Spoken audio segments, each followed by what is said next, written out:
ये क्या कर रहे हैं आप? कम आबादी वाले इलाके में उस इमारत के सामने गाड़ी रोकते ही हानिया का सांस थम सा गया था। तो मैं बताने वाला हूँ कि अजलान शाह क्या चीज़ है। बहुत शौक है ना तुम्हें मेरी मर्दानगी को आवाज़ देने का। चलो उतरो नीचे। अब तक तुमने सिर्फ प्यार भरा रवैया ही देखा है मेरा। आज पता चलेगा कि लोग मेरे नाम से डरते क्यों हैं। दहाड़ के साथ अपनी तरफ का दरवाज़ा बंद करते ही वो घूम कर दूसरी ओर आया था। हानिया सन्न रह गई। नहीं, खुदा के लिए प्लीज़ मुझे वापस ले चलिए। मेरी मम्मी इंतज़ार कर रही होंगी। वो अजलान के सामने गिड़गड़ाई थी, मगर अजलान शाह उसकी किसी बात को सुनने के मूड में नहीं था। आस्तीनों को मोड़ते हुए उसने हानिया को कलाई से पकड़कर बाहर खींचा। हानिया ने घबराकर दाएं बाएं देखा। रात की तन्हाई में पूरी गली सुनसान थी। बस कहीं कहीं से कुत्तों के भौंकने की आवाज़ें आ रही थीं। गली के आवारा कुत्तों के अलावा आसपास कोई नहीं था जो उसकी मदद को आता। मैं अंदर नहीं जाऊंगी, आप मेरे साथ ये सब नहीं कर सकते। वो रो पड़ने के करीब थी, मगर अजलान शाह ने तो जैसे अपने कान ही बंद कर लिए थे। वो जो करने का इरादा रखता था उसे आज कर लेना चाहता था। माथे पर आए बालों को झटकता वो उसे लेकर इमारत में दाखिल हो गया था। पुराने तर्ज की बनी इस इमारत में लिफ्ट नहीं थी, सिर्फ सीढ़ियाँ थीं। हानिया को पता था अजलान शाह की कई प्रॉपर्टीज़ में शायद इस इमारत का एक फ्लैट भी शामिल था।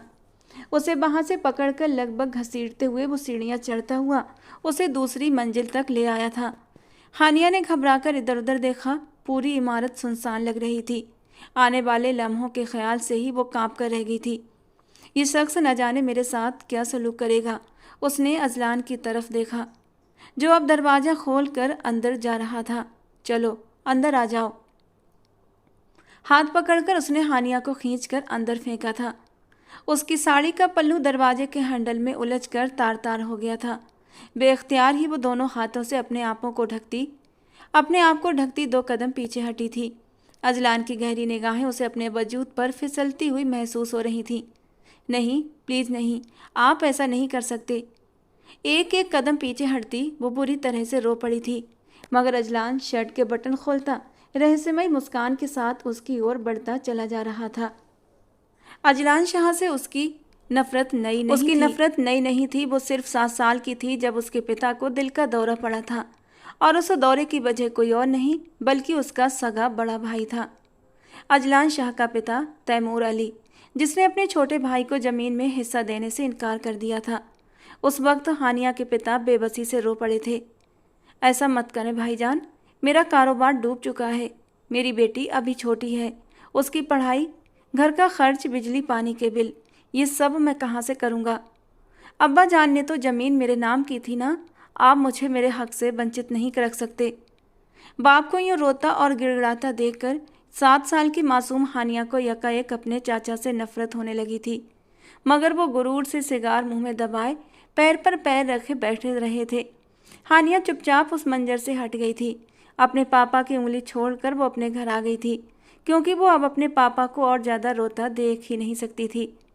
उसे नहीं पता था चाचा ने क्या जवाब दिया, लेकिन झुके कंधों के साथ बाप को घर लौटते देखकर उसे समझ आ गया था कि चाचा ने हमेशा की तरह गुरूर और पत्थर दिली का ही रवैया दिखाया है।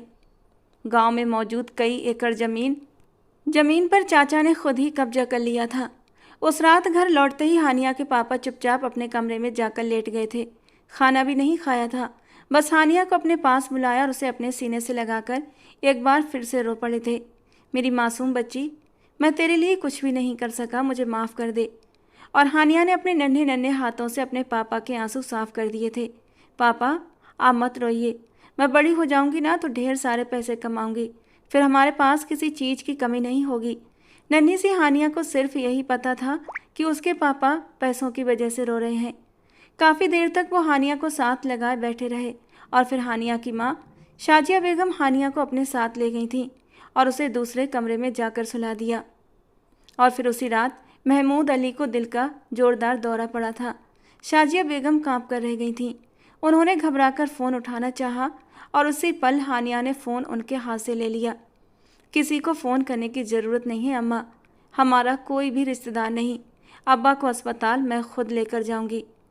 शाजिया बेगम ने हैरानी से उस 7 साल की बच्ची की बात को सुना था, जो अब घर से बाहर निकल गई थी।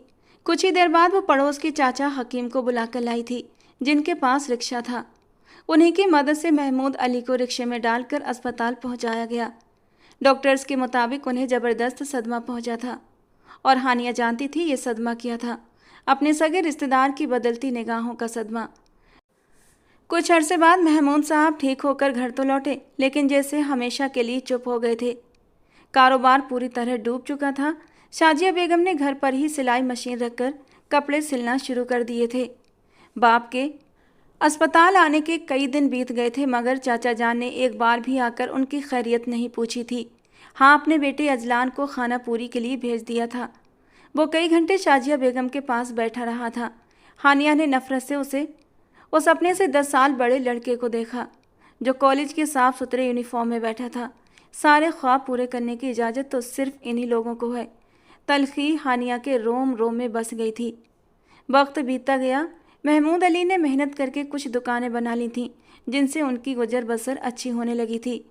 धीरे धीरे दिन बीतते चले जा रहे थे और हानिया ने किसी तरह अपने स्कूल की पढ़ाई पूरी कर ली थी। वो जहीन थी, होशियार थी। हर क्लास में उसे स्कॉलरशिप मिल जाता था। वो बाप को तन्हाई में रोते देखती तो चाचा के खिलाफ नफरत उसके एक एक रग में उतर जाती।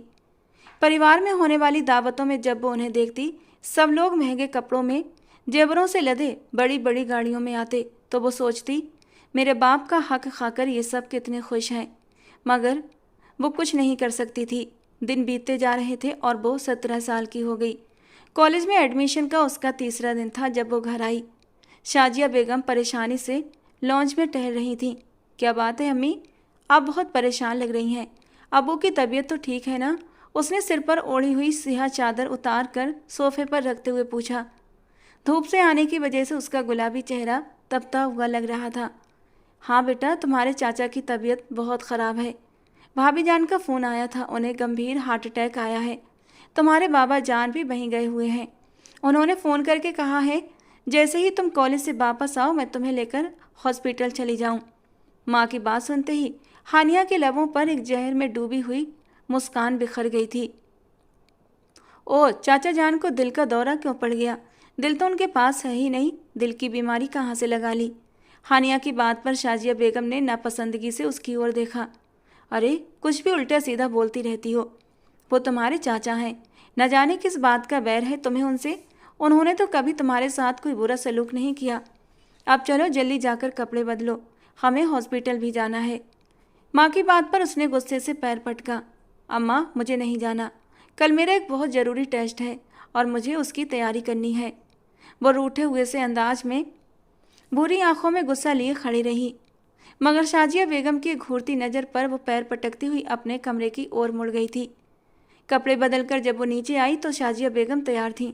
चलो जल्दी करो, रिक्शे वाला कब से हमारा इंतज़ार कर रहा है। 2 बार तुम्हारे अब्बू का भी फ़ोन आ चुका है। उन्होंने हानिया का हाथ पकड़कर बाहर की तरफ जाते हुए कहा। वेले बजे की हमदर्दी आ रही है आपको उनसे।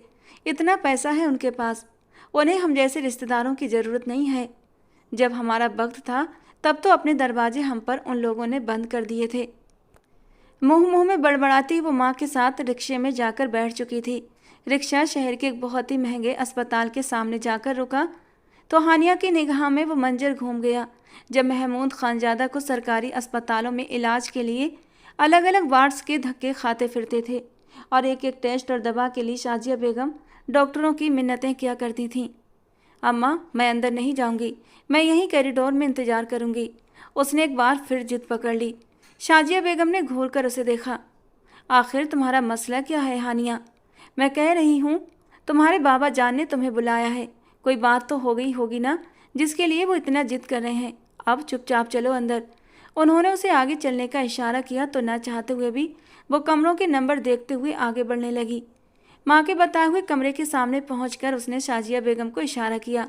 अब बस खुद ही अंदर जाएं आप, उसने चिढ़कर कहा और शायद कुछ और भी कहती कि ऐन उसी वक्त कमरे का दरवाज़ा अंदर से किसी ने खोला था।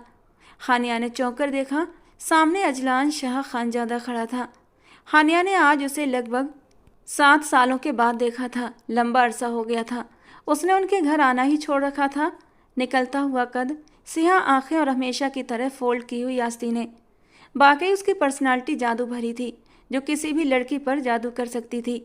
आइए चाची जान, उसने एक तरफ होकर शाजिया बेगम को अंदर आने का इशारा किया था। एक जरा सी नज़र उठाकर उसने हानिया को देखा और हानिया उसकी नज़र से बुरी तरह बेचैन हुई थी। आ गई मेरी बेटी। न जाने कब उसे आखिरी दफ़ा देखा था। सामने लेटे चाचा जान धीरे से बोल उठे थे। इतनी जल्दी दिल का दौरा ठीक भी हो गया? सारे ड्रामे हैं ये अब्बा जान को बेवकूफ़ बनाने के। हानिया ने आगे बढ़कर उनसे सर पर प्यार लेते हुए अपने बाप को देखा, जो अपने बड़े भाई के बेड के साथ कुर्सी रखे निढाल अंदाज में बैठे थे। आपने इंतजार क्यों किया भाईजान? मुझे हुक्म दे देते, मैं हानिया को लेकर हाजिर हो जाता। हानिया बाप की बात पर अंदर तक सुलग उठी। ताईजान भी कमरे में ही मौजूद थीं। उन्होंने भी हानिया के सर पर प्यार दिया। वो गहरी सांस लेकर 2 कदम पीछे हटकर खड़ी हो गई। शुक्र है अल्लाह ने बचा लिया। डॉक्टर ने कहा है कि माइनर सा दिल का अटैक था। आईसीयू में भाईजान का दिल बहुत घबरा रहा था, इसीलिए उनकी स्पेशल रिक्वेस्ट पर उन्हें प्राइवेट कमरे में शिफ्ट कर दिया गया है। महमूद खानजादा ने शाजिया बेगम को सूचना दी थी। वो भी आगे बढ़कर अब तैमूर अली खानजादा की खैरियत मालूम कर रही थी। सिर्फ हानिया थी जो खामोशी से पीछे खड़ी ऊब भरे अंदाज में दाएं बाएं देख रही थी, और तभी वो बुरी तरह से चौंकी थी। चाचा जान ने उसका नाम लिया था। मैं अपनी सेहत से बहुत डर गया हूँ महमूद। मुझे शर्मिंदगी भी है कि मैंने तुम्हारे साथ कभी अच्छा सलूक नहीं किया। न जाने किसने मेरे कान भर दिए थे। मेरी आंखों पर पट्टी बंध गई थी। मुझे लगा कि ये सारी दौलत, सारी ज़मीन मेरी कमाई की हैं और इसीलिए इन पर सिर्फ मेरा हक होना चाहिए। बस मेरी नीयत ख़राब हो गई थी। लेकिन अब मैं तुम्हारे हिस्से की सारी ज़मीन और जायदाद तुम्हारे नाम करना चाहता हूँ। चाचा जान की बात पर महमूद खानजादा एकदम आगे बढ़कर उनके हाथ थाम लेते हैं। मुझे ज़मीन जायदाद नहीं चाहिए भाईजान, मेरे लिए तो आपका प्यार ही काफ़ी है। मैं अपने घर का निज़ाम बखूबी चला रहा हूँ। बाप के जवाब पर हानिया सर से पाँव तक सुलग उठी थी। इनकार क्यों कर रहे हैं बाबा जान? अच्छा भला मेरा MBBS हो जाएगा इन पैसों से।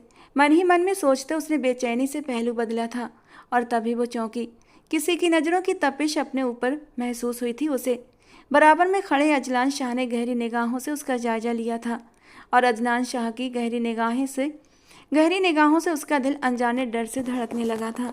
वो जल्दी से रुख फेर कर बैठ गई थी।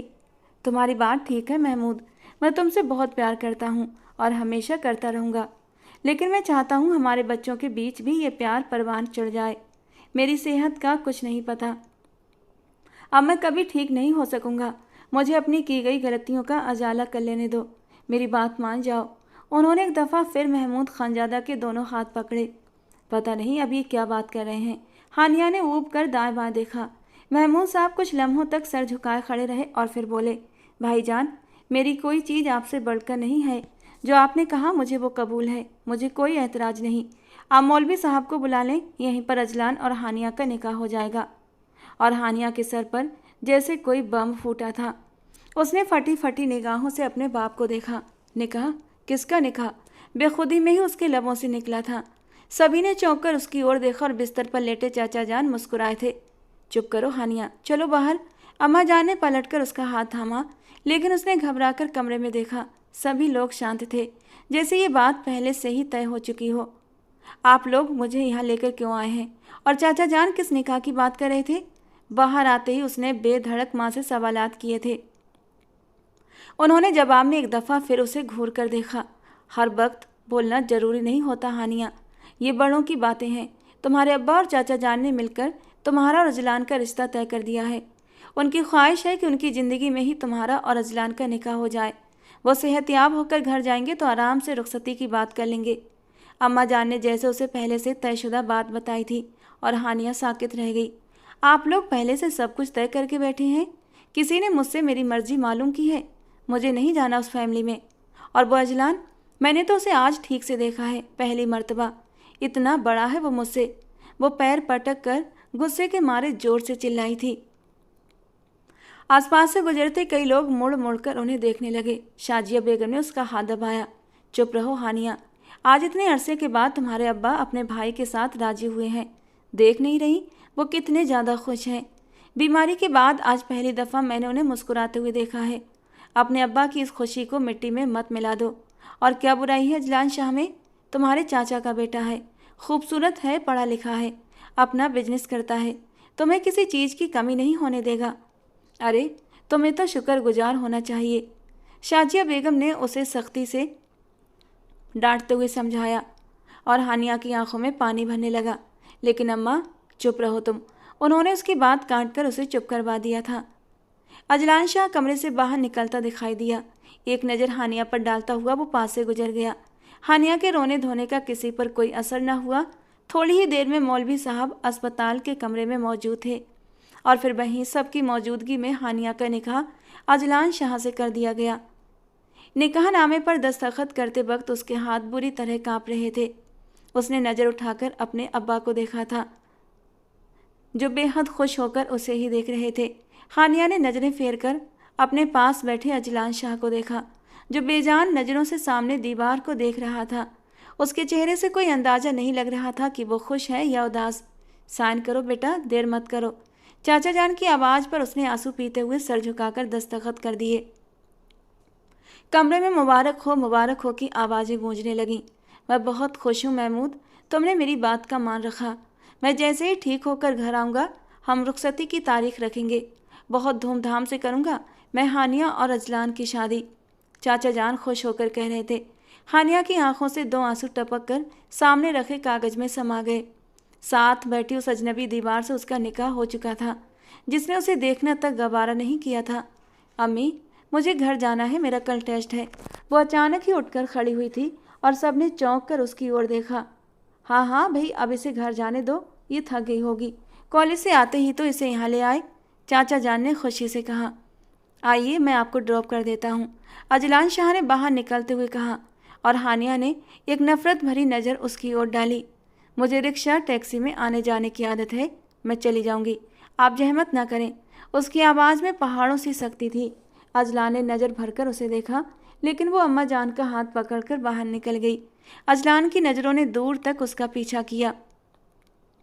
घर आते ही वो खामोशी से अपने कमरे में जाकर बंद हो गई। शाजिया बेगम ने भी उसे जाने दिया। खुद ही कुछ दिनों बाद ठीक हो जाएगी। इतने अच्छे घर में रिश्ता होने पर बेवकूफ़ को खुशी मनानी चाहिए और ये सदमे में है। किचन में जाकर काम करते हुए उन्होंने जैसे खुद को तसल्ली दी थी। चाचा जान को भी 1 हफ्ते तक अस्पताल में रहना था। हानिया ने तो जैसे चुप्पी ही साध ली थी। 2 रोज़ बाद वो कमरे से बाहर निकली थी और शाजिया बेगम ने राहत की सांस ली। अम्मी, मैं कॉलेज जा रही हूँ। वो तैयार होकर नीचे आई थी। अरे रुक जाओ, उस कॉलेज में जाने की कोई ज़रूरत नहीं है। अजलान आया था कल शाम, वो तुम्हारे नए कॉलेज के दाखिला फॉर्म दे गया है, वो वहाँ मेज पर रखे हैं। वो कह रहा था कि आज मुलाजिम आकर वो फॉर्म ले जाएगा और जमा भी करवा देगा। कल से तुम अपने नए कॉलेज जाया करोगी। बड़ा महंगा और बड़ा ही अच्छा कॉलेज चुना है अजलान ने, अम्मा जान ने फ़क्र से कहा तो वो जैसे तिल मिलाकर पलटी। क्या मतलब है नया कॉलेज? इस कॉलेज में क्या बुराई है? अगर ये कॉलेज उनके स्टैंडर्ड का नहीं तो उसे किसने कहा था मुझसे निकाह करने के लिए? मैं तो इसी कॉलेज में जाऊंगी। मुझे किसी के भी किसी एहसान की ज़रूरत नहीं है। वो अपने आपे से बाहर हो गई थी और शाजिया बेगम हक्का बक्का होकर उसे देखने लगी। क्या हो गया है तुम्हें हानिया? ये सरकारी कॉलेज है, इतनी टूटी फूटी सी इसकी इमारत है। तुम्हारे अब्बा के पास तो इतनी गुंजाइश नहीं थी कि तुम्हें अच्छे कॉलेज में दाखिला दिला सकते। अब अगर अजलान शहर के महंगे कॉलेज में तुम्हारा दाखिला करवाना चाहता है तो उसमें बुराई क्या है? शौहर है वो तुम्हारा। आखिरी बात ने तो हानिया के सर से लेकर पाँव तक आग लगा दी। अम्मा जान, अगर मैं इस टूटे फूटे कॉलेज में पढ़ रही थी ना, तो उसकी जिम्मेदार भी चाचा जान और यही अजलान मोहतरम है। वक्त पर अगर अब्बा को उनकी जायदाद और ज़मीन दे देते तो आज हमारे हालात बेहतर होते। ये भीख की तरह चंद रुपये देने की क्या ज़रूरत है? मुझे अपने कॉलेज में कोई बुराई नज़र नहीं आती, मैं वहीं पर पढ़ूंगी। अगर अजलान को मुझसे या मेरे कॉलेज से कोई एतराज़ है तो वो शौक़ से मुझे छोड़ दे। आराम से कहती वो कॉलेज का बैग कंधे पर डालकर घर से निकल गई थी। शाजिया बेगम ने दहल कर दिल पर हाथ रखा। कैंची की तरह चलती है इस लड़की की ज़बान, न जाने क्या गुल खिलाएगी। सर झटकते हुए वो घर के कामों में लग गई थी, लेकिन दिमाग लगातार हानिया की ओर ही अटका हुआ था। उन्हें पता था थोड़ी देर बाद अजलान शाह का ड्राइवर दाखिला फॉर्म लेने के लिए आने ही वाला था और उनकी सोच ठीक थी। ड्राइवर तो ना आया बल्कि खुद अजलान शाह ही उन्हें घर में दाखिल होता दिखाई दिया था। ऊंचे लंबे कद के साथ वो शाजिया बेगम के सामने प्यार लेने के लिए झुका तो उन्होंने फ़क्रिया अंदाज में उसे देखा। दामाद के रूप में उन्हें बेटा मिल गया था। हानिया कहाँ है? उसे कहिए मेरे साथ चले, कई जगह पर साइन की ज़रूरत पड़ सकती है। वैसे तो मेरे होते हुए किसी को उसे परेशान करने की नौबत नहीं आएगी, लेकिन फिर भी सावधानी अच्छी है। उसने शाजिया बेगम से पूछा था तो वो शर्मिंदगी से दाएं बाएं देखकर रह गई। दरअसल बेटा, हानिया को अपना यही कॉलेज पसंद है और वो यहीं पर पढ़ना चाहती है। तुम उसे छोड़ दो, वो बहुत जिद्दी है। वो MBBS करना चाहती थी, लेकिन हम लोगों के पास इतने पैसे नहीं थे कि उसे अच्छे कॉलेज में पढ़ा सकें। तो बस अब उसने जिद बना ली है कि इसी कॉलेज में जाएगी, इसी कॉलेज में। वैसे इसमें कोई बुराई तो नहीं। साजिया बेगम ने जैसे अजलान शाह का दिल हानिया की तरफ से साफ करने की कोशिश की थी, और वो एक पल के लिए उन्हें देखकर रह गया। क्या आपने उसे बताया था कि दाखिला फॉर्म मैं देकर गया हूँ और मैंने ही उसके कॉलेज में एडमिशन की बात की है? ठहरे हुए लहजे में उसने शाजिया बेगम से कहा तो उन्होंने शर्मिंदगी से सर हिला दिया। अच्छा तो ठीक है। वो जैसे ही सारी बात समझ गया था। आप दाखिला फॉर्म मुझे दे दीजिए, मैं खुद ही उसका एडमिशन करवा दूंगा। मैंने पहले भी कहा था ये कॉलेज उसके लायक नहीं। अगर उसे पढ़ना है तो किसी अच्छे कॉलेज में पढ़े, वरना इस कॉलेज में वक्त ख़राब करने का कोई फ़ायदा नहीं। मेज़ पर पड़ा दाखिला फॉर्म उठाकर जेब में डालते उसने शाजिया बेगम से इजाज़त चाही थी, और वो उसे देखकर रह गई। जिद में कौन ज़्यादा पक्का था उन्हें अंदाज़ा न हो सका। हानिया अपने कॉलेज की क्लास में बैठी थी। आखिरी क्लास का वक्त था जब प्यून ने आकर उसका नाम पुकारा। आपको प्रिंसिपल साहब अपने कमरे में बुला रहे हैं, मिस हानिया महमूद। सभी लड़कियों ने मुड़कर हैरत से उसकी ओर देखा था। वो खुद भी हैरान होते हुए बैग उठाकर बाहर निकल आई। जी सर, आपने मुझे बुलाया? प्रिंसिपल के दफ्तर में दाखिल होकर उसने कहा। कुर्सी पर कोई बैठा था जिसकी पीठ हानिया की ओर थी। जी हाँ, आपके रिश्तेदार आपको लेने आए हैं। आपका ट्रांसफ़र लेटर बना दिया गया है। आपको मुबारक हो, आपने इतने शानदार कॉलेज का एडमिशन टेस्ट पास कर लिया है। अब आपका वहाँ दाखिला भी हो गया है। उसने हैरत से मुड़कर उस शख्स की ओर देखा था और वो जैसे वहीं जड़ सी हो गई थी। वो अजलान शाह था, जो संजीदा चेहरे के साथ उसे ही देखे जा रहा था। अपनी ओर आते देखते ही वो उठकर खड़ा हुआ। आपका बहुत बहुत शुक्रिया प्रिंसिपल साहब, अब हमें चलना चाहिए। चलो हानिया, उसकी ओर मुड़ते हुए वो बिल्कुल इत्मीनान भरे लहजे में कह रहा था, जबकि अजलान शाह के सुकून पर हानिया सर से लेकर पैर तक सुलग उठी थी। पर प्रिंसिपल के सामने तमाशा न बने, इसलिए वो खामोशी से उसके पीछे पीछे चलती बाहर निकल आई थी। ये क्या तमाशा है? मैंने कहा था कि मुझे अपना कॉलेज पसंद है और मैं इसी में पढ़ूंगी। आप होते कौन हैं अपनी मर्जी से मेरे बारे में फैसले करने वाले? वो जैसे चिढ़कर बोली थी। लंबे लंबे कदम उठाते अजलान शाह ने एकदम ठहर कर उसे देखा। मेरा ख्याल है कि तुम्हें पता है कि मैं तुम्हारा कौन होता हूँ, और सीधी सी बात तो समझ में नहीं आ रही ना कि ये कॉलेज अच्छा नहीं है। मैंने तुम्हारे लिए जहाँ एडमिशन करवाया है, कल से ड्राइवर आकर तुम्हें वहीं लेकर जाएगा करेगा। पढ़ना हो तो पढ़ लेना, वरना घर में बैठ जाना। इस कॉलेज में पढ़ने की इजाज़त तो तुम्हें मैं अब कभी भी नहीं दूंगा। चबा चबा कर कहता वो आगे बढ़ गया था और हानिया तिलमिलाकर रह गई, लेकिन ना चाहते हुए भी उसने उसके पीछे कदम बढ़ा दिए थे। जानती थी अगर मामूली सा भी विरोध और किया तो वो सीधा उसके अब्बा को जाकर शिकायत लगा देगा। न जाने वो कहाँ फंस गई थी। मैं अच्छी भली इन लोगों के बिना ज़िंदगी गुजार रही थी। चाचा जान को भी अभी बीमार होना था। मुँह ही मुँह में बड़बड़ाती हुई वो कॉलेज से बाहर निकल आई थी। सामने ही वो अपनी गाड़ी में उसका मुंतजिर था। अब अगर गाड़ी में न बैठती तो नए सिरे से तमाशा लगा देता। बेहतर यही है कि आज अपना मुंह बंद रखो। जलते कुड़ते वो अजलान को गुस्से भरी निगाहों से देखते हुए सोच रही थी। अजलान शाह ने फ्रंट सीट का दरवाज़ा उसके लिए खोल रखा था।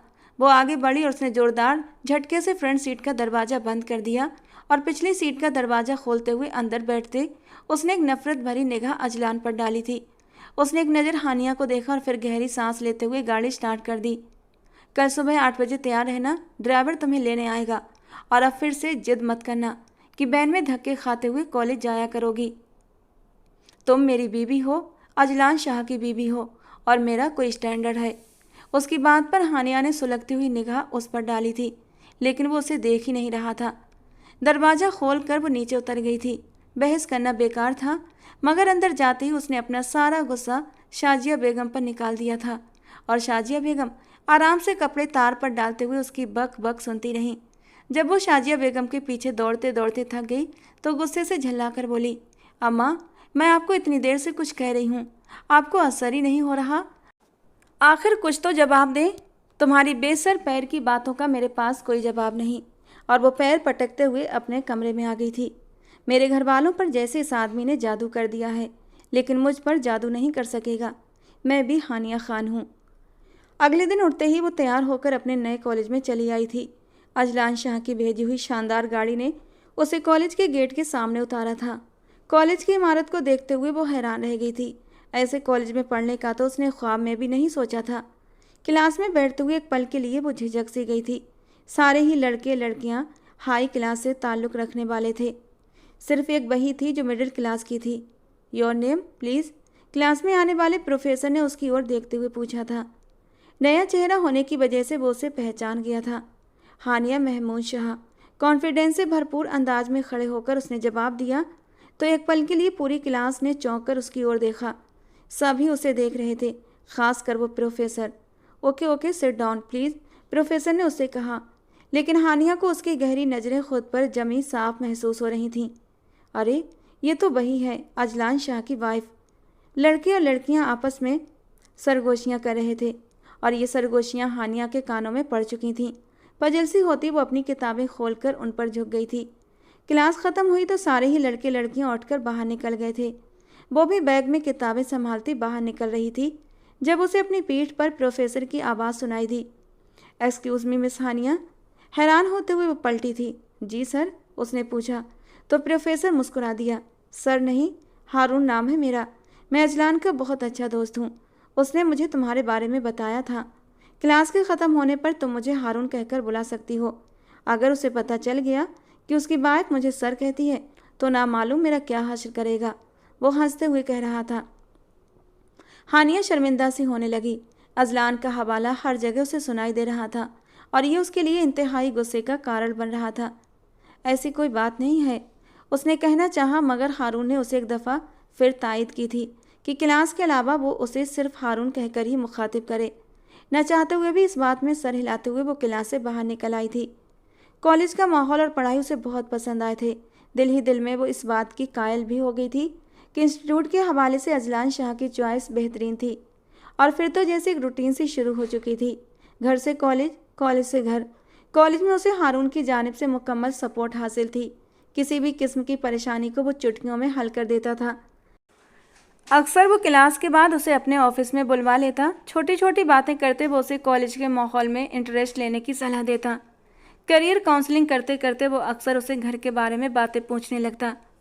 हानिया को इत्मीनान था कि वो कोई गैर इंसान नहीं, इसीलिए वो उसके साथ लंबी लंबी बातें भी कर लेती थी। सच तो ये था कि एकदम से पूरा माहौल तब्दील होने की वजह से वो खुद भी झिझक रही थी। क्लास के लड़के और लड़कियों में से किसी के साथ उसकी बातचीत सलाम दुआ से आगे न बढ़ सकी थी। ऐसे में सिर्फ एक हारून ही था जिससे वो अपनी कोई बात शेयर कर लेती थी। उस रोज़ के बाद अजलान कभी उनके घर नहीं आया था। हानिया की तालीम मुकम्मल होने के बाद रुखसती होना करार पाई गई थी। चाचा जान ने भी बस 2 साल इंतज़ार करना तस्लीम कर लिया था, लेकिन बाकी की तालीम हानिया शादी के बाद मुकम्मल करेगी। उन्होंने ये बात साफ कर दी थी। चंद ही रोज़ गुजरे थे जब कॉलेज में सीनियर्स की फेयरवेल पार्टी थी। पार्टी इतनी अचानक अनाउंस की गई कि हानिया को परेशानी हो गई। अलमारी खोले वो कितनी देर से उलझन में खड़ी थी। अम्मी, मेरे पास पार्टी में जाने के लिए एक भी ढंग का ड्रेस नहीं है और नया जोड़ा लेकर सिलवाने का तो वक्त नहीं है। नया नया कॉलेज है, मैं पुराने कपड़े पहनकर जाऊंगी तो अच्छी नहीं लगूंगी। पुरुहासी हो गई। शाजिया बेगम ने बेजारी से सर उठाया। एक तो तुम्हारी नए कपड़ों की फरमाइश कभी ख़त्म ही नहीं होती हानिया।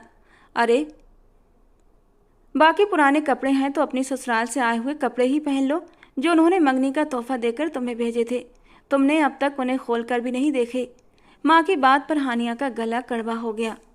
नाम भी मत ले उन कपड़ों का, भीग की बू आती है मुझे उन कपड़ों से। इससे अच्छा तो ये है कि मैं ये 10 साल पुराना जोड़ा पहन कर चली जाऊँ। उसने अलमारी से लॉन का सस्ता सा जोड़ा निकाल कर माँ के सामने लहराया तो वो बेजारी से सर झटक कर दोबारा मटर छीलने में बिजी हो गई। हानिया रुहासी होकर वापस कपड़ों की अलमारी की तरफ बढ़ गई थी। काफ़ी देर तक खंगालने के बाद भी उसे कोई ढंग का जोड़ा न मिला तो वो रो देने के करीब हो गई थी। अम्मा, आप खामोशी से सब्जी काटने में लगी हैं। मेरी मुश्किल का कोई हल ही बता दें, वरना कल मेरा मजाक बन जाएगा।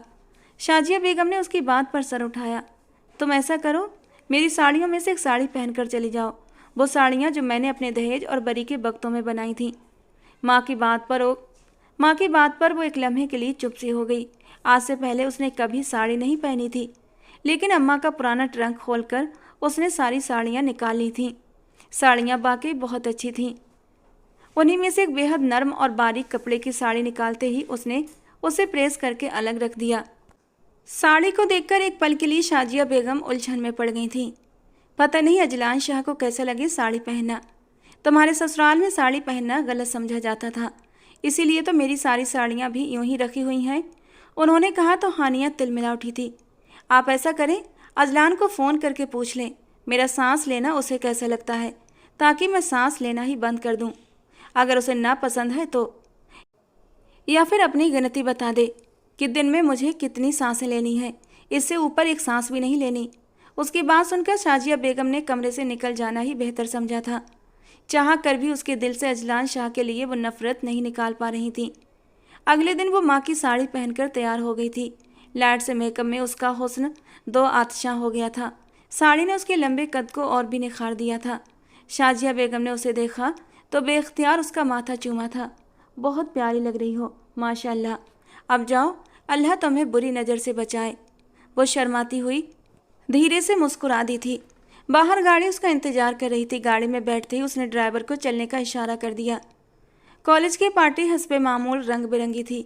जिसने भी हानिया को देखा उसने तारीफ ही की थी। वाह, तुम तो बिल्कुल ईस्टर्न ब्यूटी लग रही हो इस साड़ी में। तुम्हारी चॉइस तो कमाल की है। लड़के लड़कियां उसके पास से गुजरते तारीफ करते तो वो धीरे से सर हिलाकर तारीफ कबूल कर लेती। सिर्फ हारून था जो उसे देखकर एक पल के लिए ठहर सा गया था। कुछ ही देर बाद वो गायब हो गया और जब वापस आया तो उसने इशारे से हानिया को अपने पास बुलाया था। कुछ स्टूडेंट्स ने भी हानिया को हारून की तरफ जाते हुए देख लिया था। क्या बात है, कोई परेशानी? हानिया ने उसके पास जाते हुए पूछा तो हारून ने गहरी सांस ली। हाँ, कॉलेज की पार्टी की पिक्चर्स वेबसाइट पर अपलोड हो गई हैं। वहाँ से अजलान शाह ने तुम्हें देख लिया है और अब उसका मैसेज आया है कि तुम्हें जल्द से जल्द घर वापस भेज दूँ। उसकी बात पर हानिया के माथे पर बल पड़ गए। व्हाट? घर वापस क्यों? क्या मेरी यहाँ मौजूदगी से उन्हें कोई प्रॉब्लम है? उसके लहजे में एकदम से गुस्सा उतर आया था और हारून ने एक गहरी सांस ली। उसने सर से लेकर पैर तक हानिया को देखा। Don't you know about Azlan Shah? उसे साड़ी से शदीद नफरत है। साड़ी पहनने वाली लड़कियों को वह बेहद नापसंद करता है। शायद उसने तुम्हें साड़ी में देख लिया है और इसीलिए वो चाहता है कि तुम जल्द से जल्द घर वापस चली जाओ, या फिर हो सकता है कि वो चाहता हो तुम ड्रेस बदल लो। हारून की बात पर हानिया का खून खौल उठा। अजलान कौन होते हैं मेरे ड्रेस पर रोक टोक करने वाले? क्या मेरी अपनी कोई चॉइस नहीं? वो गुस्से से लाल सी हो गई थी। हारून ने संजीदगी से उसे देखा। वो मजीद भी कुछ कहना चाहती थी मगर हारून के सामने जब्त कर गई थी। लो, अजलान की कॉल आ रही है, प्लीज़ घर चले जाओ वरना वो मुझे सस्पेंड ही न करवा दे। हारून की बात पर हानिया को शदीद जिल्लत महसूस हुई थी, मगर खुद पर जब्त करते हुए वो अपना पर्स उठाकर तेजी से बाहर निकल आई थी। आखिर ये शख्स चाहता क्या है? वो हर तरीके से साबित करना चाहता है कि मैं उसकी गुलाम हूँ। इतनी जिल्लत और इतनी बेइज्जती, आखिर उसे इतनी इजाज़त किसने दी कि वो मेरे लिबास पर रोक टोक करे? आंखों में आई नमी को छुपाते हुए वो गाड़ी में बैठ गई थी। ड्राइवर ने गाड़ी स्टार्ट कर दी और घर पहुंचते ही वो रो पड़ी थी। उसे इतनी जल्दी वापस आता देखकर शाजिया बेगम हैरान रह गई, लेकिन वो कोई जवाब दिए बगैर अपने कमरे में चली गई थी। जाते ही कपड़े बदलकर वो औंधे मुंह बिस्तर पर गिर गई। शाम तक वो कमरे से बाहर न निकली। शाजिया बेगम दरवाज़ा बजा बजा कर थक चुकी थी। बात तो बताओ, आखिर हुआ क्या है? हानिया, तुम्हारी तबीयत तो ठीक है ना? अम्मी प्लीज़ मुझे अकेला छोड़ दें, मुझे किसी से कोई बात नहीं करनी अभी। और थक हार कर शाजिया बेगम ने उसे उसके हाल पर छोड़ दिया था। अगले 2 दिन उसने कॉलेज से भी छुट्टी कर रखी थी। आने वाली हर कॉल को उसने नज़रअंदाज कर दिया था और तभी 2 दिन बाद सुबह सुबह शाजिया बेगम उसके कमरे में आई थी। क्या बात है, कमरे का दरवाज़ा बंद कर रखा था तुमने 2 दिन से? अच्छा चलो फ्रेश हो जाओ, शाम में तुम्हारी फुफ्फो की बेटी की शादी है। शादी अचानक तय हुई है, इसीलिए आज ही उन्होंने कार्ड भेजा है। अच्छा सा तैयार होकर जाना, अजलान की बीबी की हैसियत से सब लोग तुम्हें वहाँ पहली दफ़ा देखेंगे। शाजिया बेगम ने अंदर आते ही खिड़की के आगे से पर्दा हटाया था। हानिया ने एक झटके से अपनी आंखें खोलीं। अजलान की बीवी, अजलान की मिल्कियत। ये नफ़रत भरी लहर उसके वजूद में जागी थी और अगले ही पल एक ख्याल था जो उसके दिमाग में आया था। वो एकदम सीधी होकर बैठी। आपने कहा था कि मेरे ददिहाल में साड़ियाँ पहनना गलत समझा जाता है ना? वो एक रहस्यमय लहजे में बोली थी। शाजिया बेगम ने हाँ में सर हिला दिया। हाँ, कहा तो था। मुझे भी तुम्हारी दादी ने शुरू में ही साड़ियाँ पहनने पर टोका था, फिर मैंने कभी नहीं पहनी। सारी नई साड़ियाँ उठाकर संदूक में बंद करके रख दी। वो अपनी बातें बताने लग गई थी और हानिया के लबों पर एक हल्की सी मुस्कान रेंग गई थी, एक रहस्यमयी मुस्कान। ठीक है, लेकिन आपको ये नहीं पता कि अजलान को तो साड़ियाँ बहुत पसंद हैं, इसीलिए मैं आज साड़ी पहन कर ही जाऊंगी। उसकी बात पर शाजिया बेगम ने हैरत से उसकी ओर देखा था। अच्छा, अगर अजलान को पसंद है तो ज़रूर पहन लो, मुझे भला क्या इतराज़ हो सकता है। लेकिन अगर उसने तुम्हें वहाँ पर कुछ कह दिया तो? साजिया बेगम ने किसी डर के तहत कहा था। हानिया एक दफ़ा फिर सुलग उठी। अम्मा, मैंने आपसे कहा तो है कि मैं उसकी पसंद के ही कपड़े पहन कर जाऊंगी। जैसा जैसा वो कहते हैं मैं वैसा ही तो करती हूँ, तो फिर वो मुझे कुछ क्यों कहेंगे? हानिया की बात पर शाजिया बेगम सिर हिलाकर रह गई थी और फिर चुपचाप बाहर निकल गईं। उन्हें क्या पता था कि उनकी बेटी अब कौन से गुल खिलाने वाली थी, जबकि वो बेताबी से शाम होने का इंतजार कर रही थी। आज वो अपनी सारी जिल्लतों का बदला ले लेने वाली थी। आज या तो आर या फिर पार, इस बात का फैसला उसने कर लिया था। शाम में वो अपने कमरे में इंतहाई दिल लगाकर तैयार हो रही थी। शाजिया बेगम नीचे से कई बार उसे आवाज़ें दे चुकी थी। आराम से तैयार होने दो उसे, क्यों परेशान कर रही हो? महमूद साहब ने शाजिया बेगम को टोका तो वो गुस्से से पलटी। सारे मेहमान वहाँ पर आ चुके हैं, कई दफ़ा मुझे सबके फ़ोन भी आ चुके हैं। अजलान का भेजा हुआ ड्राइवर बाहर घंटे भर से खड़ा है और इसकी तैयारियां ही ख़त्म नहीं हो रही। शाजिया बेगम की बात पर वो ऊपर से नीचे उतरती दिखाई दी। बस हो गई हूँ तैयार अम्मी जान। उसे नीचे आता देखकर सरसरी सी निगाह डालकर महमूद साहब बाहर गाड़ी में चले गए थे। शाजिया बेगम ने उसे एक नज़र देखा। डार्क मेकअप किए, जॉर्जेट की रेड कलर की साड़ी को एक स्टाइल से उसने दाएं कंधे पर सेट कर रखा था। साड़ी को कुछ इस अंदाज से पहना गया था कि उसका कमसिन हुस्न और भी निखर आया था। इस साड़ी में वो अपनी उम्र से कहीं ज़्यादा बड़ी लग रही थी। शाजिया बेगम ने कुछ परेशानी से उसे देखा था। ज़रूरी था? तुमने ये साड़ी ही पहनी है, कुछ और पहन लेती। या फिर ऐसा करो, साड़ी पहनने का स्टाइल चेंज कर दो, सर पर पल्ला ले लो तो ये ठीक रहेगा, कहीं कोई बदमज़गी ना हो जाए। वो बुरी तरह से खौफजदा थी। हानिया धीरे से मुस्कुरा दी। मम्मी, सर पर पल्ला कौन लेता है? सारा लुक ख़राब हो जाएगा साड़ी का। फिक्र मत करें, कुछ नहीं होता। थोड़ी सी देर के बाद वो लोग शादी में पहुंच चुके थे। शहर के महंगे होटल में शादी का फंक्शन रखा गया था। शाजिया बेगम के साथ वो दरवाजे से दाखिल हुई थी तो सभी ने मुड़कर उसकी ओर देखा था। उसे देखते ही कई आंखें हैरत से फैल गई थीं। हानिया ने मुस्कुराती हुई एक निगाह पूरे मेहमानों पर डाली।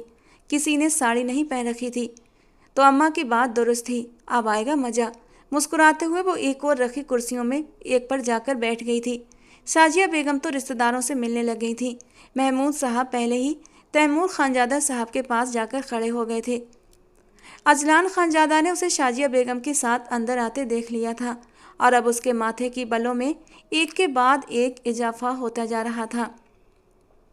वाह यार, हम में से किसी की बीबी और बहन को तो साड़ी पहनने नहीं देता, अपनी बीबी को पहनने की इजाज़त दे दी। बड़ा रोशन ख्याल है तू, भूल गया अपनी सारी बातें। उसके मामा के बेटे ने अजलान के कंधे पर हाथ मारते हुए कहा तो वो सर से पांव तक सुलग उठा था। बेकाबू निगाह भटक कर हानिया तक जा पहुंची, जो अब लड़कियों के ग्रुप के साथ खड़ी हंस हंस कर बातें कर रही थी। बारीक सी साड़ी में उसने जानबूझकर अपने जिस्म को साफ जाहिर कर रखा था। एक स्टाइल से दाएं कंधे पर डाले हुए सारे बाल उसके हुस्न को और भी बढ़ा रहे थे। लेकिन ना मालूम क्यों अजलान एकदम बेचैन सा हो गया था। उसने अनजाने में महसूस कर लिया था कि शादी में आए सारे लड़कों का ध्यान हानिया पर ही था। उसकी सहन शक्ति अब जवाब देने लगी थी। फ़ोन पर आती तैमूर खानजादा की कॉल को नज़रअंदाज करते हुए वो वहाँ तक आया जहाँ हानिया लड़कियों के साथ खड़ी थी। अजलान शाह को आते देख लड़कियाँ इधर उधर चुप हो गई थीं। चलो मेरे साथ, उसने हानिया के सामने पहुँचते ही बहुत सख्त आवाज़ में कहा था। वो अनायास ही पलटी।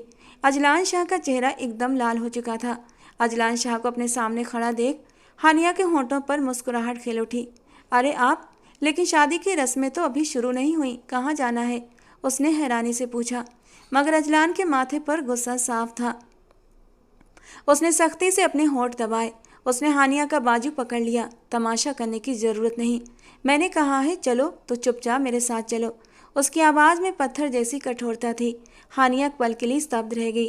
लड़कियां चुपचाप उससे दूर हो गईं। हानिया घबराकर चारों ओर देख रही थी। कोई उसकी ओर ध्यान नहीं दे रहा था, लेकिन उसने अपनी माँ को कुछ नहीं बताया। मैंने माँ को नहीं बताया, उसने घबराकर कहा। अजलान ने एक गुस्से भरी निगाह से उसे देखा। पहले तुम बाकी काम बताकर करती हो, अब एक शब्द भी मुंह से मत निकालना। चलकर गाड़ी में बैठो। इशारा करते हुए अजलान ने सीधा उसकी आंखों में झांका। हानिया ने कदम आगे बढ़ाना ही बेहतर समझा। बाहर अंधेरा फैल रहा था। अंदर के शोर शराबे के मुकाबले पार्किंग में सन्नाटा था। गाड़ी में उसके सामने बैठते ही हानिया का दिल कुछ डरकर सिमटता हुआ महसूस हुआ था। कहाँ ले जा रहे हो मुझे? मुझे माँ को तो बताने दो, कुछ बोलो, या फिर यहाँ पर भी तुमने अपना ही हुक्म चलाना है? वो जैसे चिढ़कर बोली। अजलान एक झटके से उसकी ओर मुड़ा।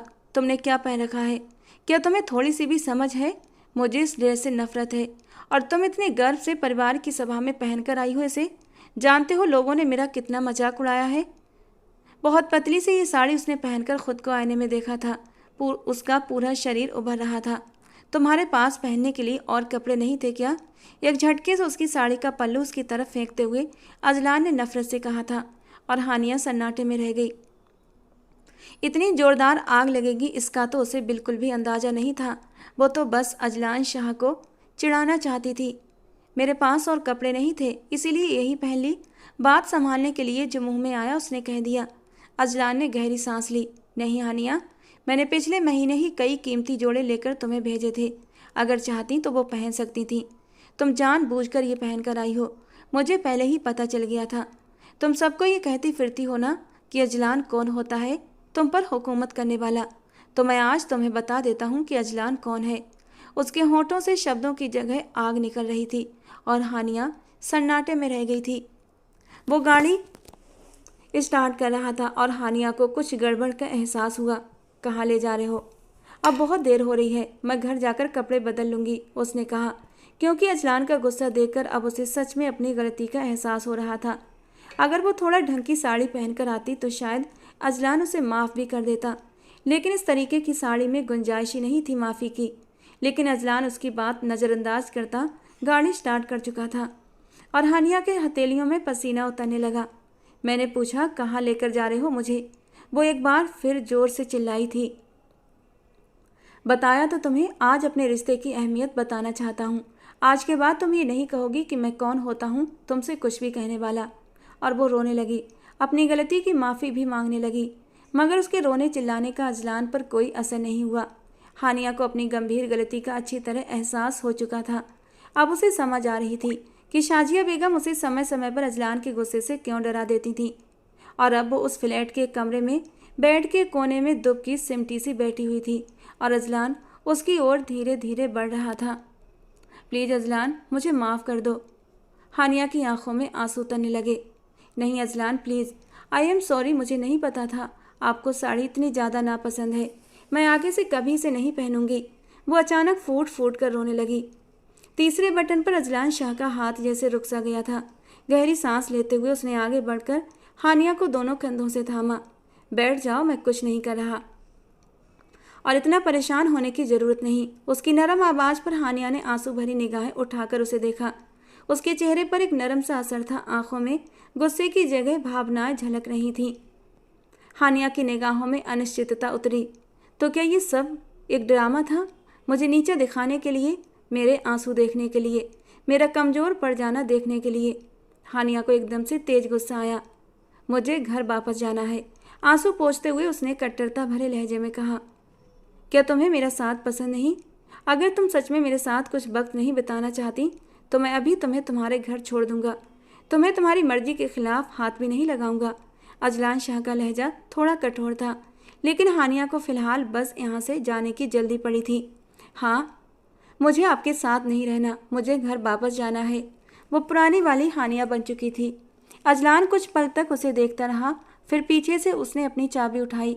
उसने हानिया को आने का आदेश दिया। वो खुद को संभालती हुई धीरे धीरे सीढ़ियाँ उतरकर नीचे चली आई थी। वो अपनी गाड़ी में उसका इंतजार कर रहा था। उसने गाड़ी स्टार्ट कर दी। बिना एक शब्द बोले वो उसे होटल के सामने उतार गया। अंदर खाना चल रहा था। हानिया चुपचाप जाकर शाजिया बेगम के साथ बैठ गई। तुम कहाँ चली गई थी? बड़ी देर से नजर नहीं आई? शाजिया बेगम ने पूछा तो वो गहरी सांस लेकर रह गई। वॉशरूम गई थी। दोबारा पूरे फंक्शन में अजलान शाह उसे कहीं नजर नहीं आया। अगली सुबह वो बुझे दिल के साथ कॉलेज गई। हारून कक्षा के दौरान बार बार उसे नोट कर रहा था। कक्षा के अंत में अपने ऑफिस में आने का इशारा करते हुए वो कक्षा से निकला था तो गहरी सांस लेती हानिया बैग उठाकर बाहर चली आई थी। क्या बात है हानिया, तुम कुछ अपसेट हो? कल शादी में मैं भी इनवाइटेड था। मैंने देखा था तुम वहाँ भी साड़ी पहनकर गई थी। आखिर चल क्या रहा है तुम लोगों के बीच में? हारून की बात पर अचानक वो जैसे गुस्से के मारे फट पड़ी थी। मुझे तुम्हारे उस अजलान शाह में कोई दिलचस्पी नहीं है, ना ही मैं उसके एहसान के बोझ तले रहना चाहती हूँ। मुझे भीख में दिया हुआ ये रिश्ता और ये दौलत नहीं चाहिए। मैं अपने जैसे किसी नॉर्मल इंसान के साथ शादी करके खुश रह सकती हूँ। लेकिन समस्या ये है, ये सब अजलान साहब को कौन बताए, क्योंकि अपनी मर्जी के खिलाफ बात सुनने के वो हकदार नहीं है। मैं उससे नफरत करती हूँ। भीगे लहजे में वो न जाने क्या क्या कहती चली गई थी। हारून अजीब निगाहों से उसे देखता रहा। मोबाइल उठाकर जेब में डालते वो अचानक आगे को हुआ था। अगर तुम चाहो तो मैं तुम्हारी और अजलान की डिवोर्स करवा सकता हूँ, लेकिन बदले में मुझे क्या मिलेगा? थोड़ा बहुत हक तो मेरा भी बनता है ना। शादी न सही, कुछ दिन का मजा तो मिल ही जाएगा ना। हारून के लहजे में अचानक खबासत टपकी थी और हानिया की धड़कन एक पल के लिए रुक सी गई। घबराकर अपनी जगह से उठते वो पलटकर ऑफिस के दरवाजे को देखने लगी, लेकिन दरवाज़ा बंद था। ये क्या कह रहे हो आप? आपने मुझे कहा था आप अजलान के दोस्त हैं, इसीलिए मैंने आपको ये सारी बातें बताई, लेकिन आप? वो एकदम कांप कर रह गई थी और हारून के होठों पर एक खवासत भरी मुस्कान बिखर गई थी। हाँ, मैं उसका दोस्त हूँ। मैं तो उसे अपना दोस्त मानता हूँ।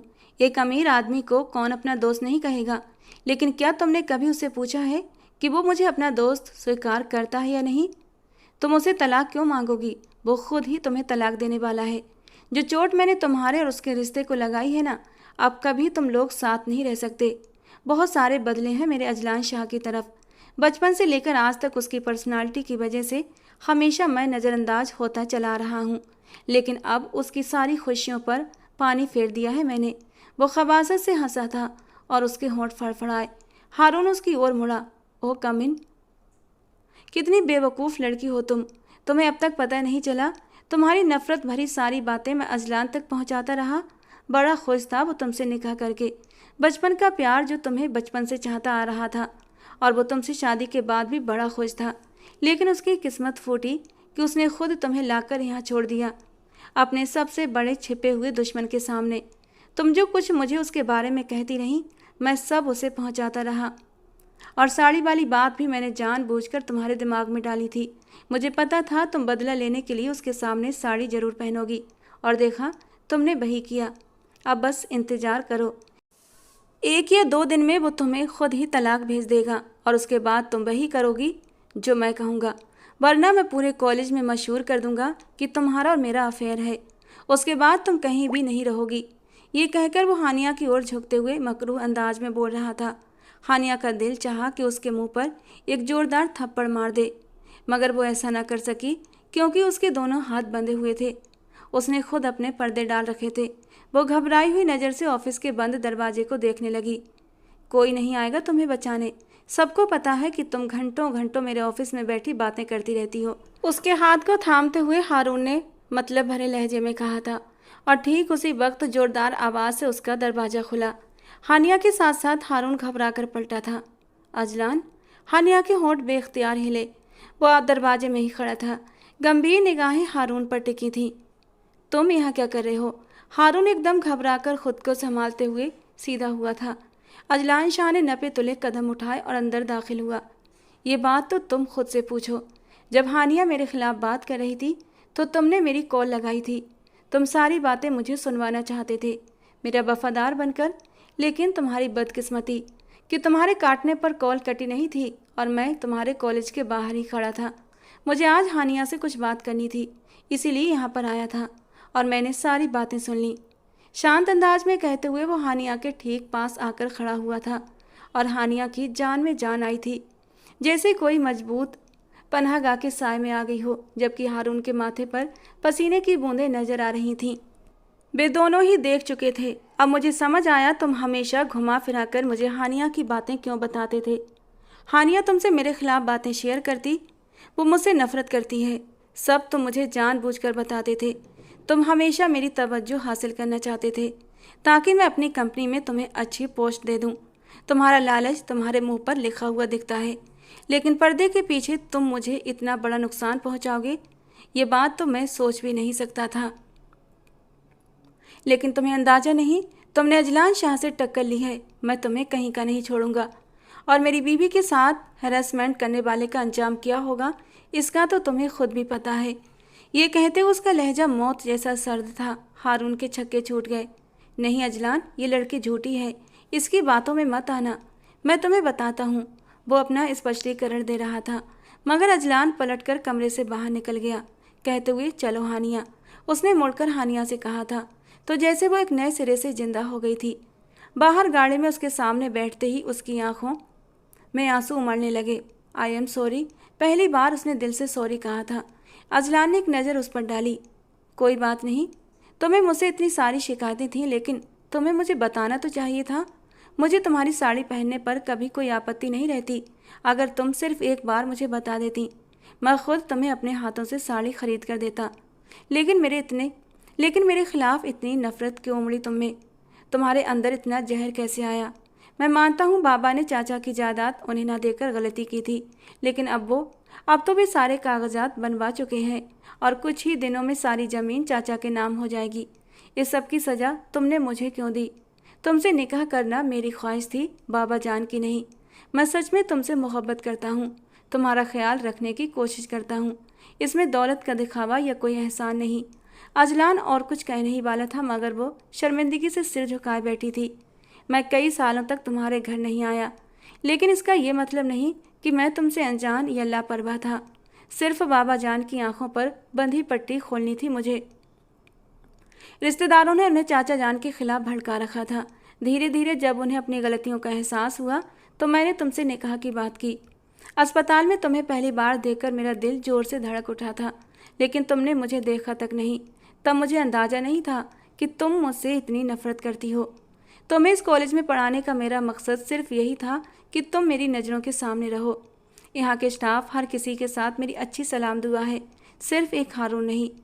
हारून तुम्हें अपने जाल में उलझाता रहा, तुम्हें जानबूझकर मेरे खिलाफ भड़काता रहा और तुम्हारी की हुई हर बात रिकॉर्ड करके मुझ तक पहुँचा दिया करता था। लेकिन मैं कोई कच्ची गोलियाँ नहीं खेला था, ना ही मैं कोई इनमेच्योर लड़का हूँ कि फ़ौरन उसकी बातों पर गुस्से में आकर रिएक्ट करता। लेकिन मेरे दिल में गुस्सा ज़रूर था कि आखिर तुम मुझसे बात करने के बजाय हर किसी को क्यों बताती हो कि तुम्हें मुझसे नफरत है। अजलान के लहजे में दर्द उतर आया। हानिया को एक बार फिर पछतावे ने घेर लिया। देखो हानिया, मैं तुम्हारी मर्जी के खिलाफ तुम्हें नहीं अपनाऊंगा। अगर तुम्हें ये रिश्ता पसंद नहीं तो मैं तुम्हें अपनी तरफ से आज़ाद कर दूंगा, किसी और के कहने पर नहीं, सिर्फ अपनी बीवी की बात पर। जो तुम कहोगी मैं वही करूंगा। उसकी ओर मुड़ते हुए अजलान ने गंभीर लहजे में कहा था, और वो सिसक पड़ी कि अजलान मुझे बाकी छोड़ देगा। नहीं, ऐसा मत कीजिएगा, मैं नहीं चाहती कि ये निकाह टूटे, उसने कपकपाते हुए कहा था। उसकी बड़ी बड़ी आंखों में डर उतर आया था। अजलान कुछ पल तक उसे देखता रहा, फिर भरपूर अंदाज में मुस्कुरा दिया। बस, और शर्मिंदा होने की कोई ज़रूरत नहीं, मुझे मेरा जवाब मिल चुका है और मैं वादा करता हूँ बीते हुए बरसों में हमारी फैमिली की तरफ से जितनी भी कोताहियाँ हुई हैं, हम उन सारी कोताहियों का इजराला कर देंगे। मैं तुम्हें इतनी खुशियाँ दूंगा कि तुम हैरान रह जाओगी, वो एक सच्चे जज्बे से कह रहा था। हानिया ने सिर उठाकर उसकी ओर देखा। जज्बे लुटाती निगाहों में झांकना अब उसके लिए मुश्किल था। बेइच्छा ही वो निगाहें चुराकर बाहर देखने लगी। अच्छा, अब मुस्कुराओ तो सही, इतनी ज़्यादा भूख लगी है। मैं तो आया था कि तुम्हारे साथ बैठकर किसी अच्छी सी जगह पर लंच करूं, लेकिन यहाँ तो सारा मामला ही गड़बड़ है। अब उस हारून की ठुकाई लगाने के लिए भी एक स्पेशल मीटिंग रखना पड़ेगी मुझे। सामान्य से अंदाज में कहते हुए उसने हानिया को देखा और हानिया बेइच्छा हंस पड़ी। क्या करेंगे उसके साथ, उसने पूछा तो अजलान ने कंधे उठाए। ऐसे लोगों को मैं नहीं देखता, मेरा स्टाफ देखता है। मेरा वक्त तो सिर्फ कुछ खास लोगों के लिए है। अजलान ने जज्बे लुटाती निगाहों से उसकी ओर देखते हुए गंभीर मुस्कान के साथ कहा और हानिया खिलखिलाकर हंस पड़ी। इतने खूबसूरत साथ पर वो दिल ही दिल में रब का शुक्रगुजार हो रही थी। चाचा जान ठीक हो चुके थे। अजलान के इशारे पर ही उनकी रुखसती रखी गई थी और ठीक 2 हफ्ते बाद वो उसकी दुल्हन बनी उसकी ज़िंदगी में शामिल हो गई। क्या इस बार तुमने अपने दिल से इकरार किया है?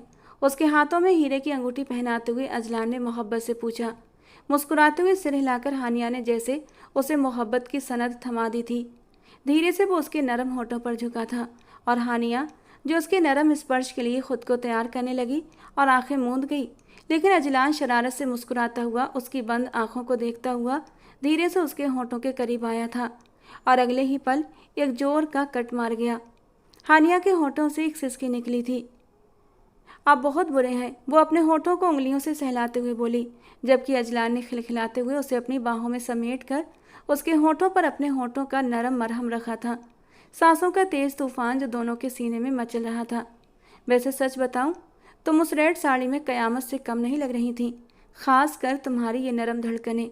वो धीरे से उसकी नरम धड़कनों को छूता हुआ बोला था और हानिया शर्म से लाल पड़ गई थी। अगले ही पल वो उसे हर पर्दे से आज़ाद कर चुका था। लेकिन उस दिन तुम्हारी खूबसूरती कुछ ज़्यादा ही उभर रही थी, लेकिन आज कुछ कम है। वो मदहोश होते हुए एक होंठ दांतों से दबाता हुआ उसकी धड़कनों को हल्के से दबा गया था और हानिया के लबों से एक सिसकी निकली थी। वो इसलिए क्योंकि उस दिन मैंने पैडेड ब्रा। उसने जल्दी से अपने होंठ दबाए थे। यानी मुझ पर वार करने के सारे इंतजाम करके गई थी तुम। लेकिन मुझे गवारा नहीं तुम्हारी खूबसूरती को मेरे अलावा कोई और देखे, और इसलिए मुझे तुम पर गुस्सा आया था। वो धीरे से उसे अपनी बाहों में समेटता लाइट्स ऑफ कर गया था। वो उसकी नरम बेली पर अपनी जीभ रखता थोड़ा सा नीचे आया था और हानिया बुरी तरह मचल उठी थी। जिस अजलान शाह से वो नफरत करती थी आज उसकी संगत में बुरी तरह मदहोश हो चुकी थी। सुबह नहाने के लिए कपड़े निकालने के लिए उसने अलमारी खोली तो उसके हैरत की हद न रही। पूरी कबर्ड साड़ियों से भरी पड़ी थी। अजलान, इतनी सारी साड़ियाँ? लेकिन तुम्हें तो मुझे साड़ी पसंद है, लेकिन एक सभ्य अंदाज में। तुम फ्रेश होकर आओ, आज मैं खुद तुम्हें अपने हाथों से साड़ी पहनाऊंगा। वो मुस्कुराते हुए नहाने चली गई थी और फिर उसके नरम वजूद पर शरारतें करते हुए अजलान ने बहुत ही प्यार से उसे साड़ी पहनाई थी और शीशे के सामने ले जाकर खड़ा कर दिया था। वाकई उसने बहुत ही अच्छे ढंग से उसे साड़ी पहनाई थी और इस स्टाइल पर वो खुद भी फिदा हो गई थी। और बाकी अजलान ने अपना कहा सच कर दिखाया। जितना भी महमूद साहब के हिस्से की ज़मीन जायदाद थी उनके नाम कर दी गई थी और अजलान ने उन्हें दामाद नहीं उनका बेटा बनकर दिखाया। हानिया का इस कदर ख्याल रखता कि हानिया को अपनी किस्मत पर गर्व होने लगा था। दोस्तों, आज की हमारी ये कहानी आपको कैसी लगी कमेंट बॉक्स में ज़रूर बताना। पसंद आई हो तो प्लीज़ लाइक करना। रोज़ एक नई और रोमांटिक कहानी के लिए हमारे चैनल को सब्सक्राइब करना। मिलते हैं दोस्तों अगली कहानी।